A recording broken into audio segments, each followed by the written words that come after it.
Today we are going to do a slip stitch, the knit stitch, purl stitch, and I will teach you to cast on using the long tail cast on. I'm using a skein of Wool-Ease Thick and Quick. The color is Blossom, very pretty soft pink color. I'm also using wooden straight needles, size 13, that go with the yarn. This will make it a little bit easier to demonstrate to you.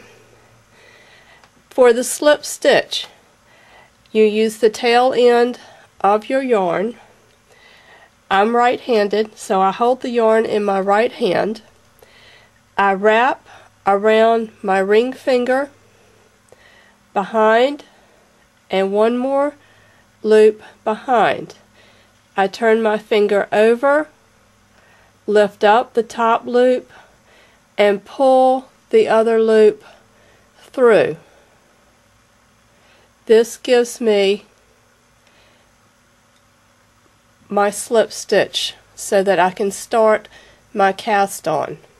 Again, I take the yarn in my right hand, I hold it with these fingers of my left hand that I'm not going to wrap around. It just secures the end and holds it steady. I wrap behind once, and then as I wrap again behind, I bend my finger over so I can see, lift the front loop, and pull the second loop through the first, and just pull it up. I would insert my needle now and just slightly tighten, not very tight because that would set the stitches a little bit too tight to start working with.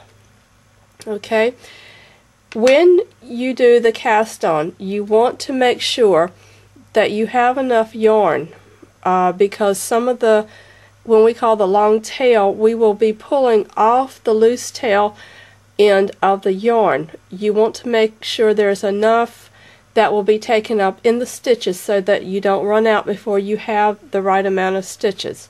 Today I'm only doing a small demo, not a real size scarf, so I'm only going to do 10 stitches. This will go very quickly. I'm going to do my slip stitch again. I wrap behind one more time, I pull through, and there's my loop. Okay, you only need one needle to do the cast on. Alright, here it is. When you get ready to do the long tail cast on, hold the needle with the yarn up. Here's the loose tail. The other end of the yarn is going into the skein.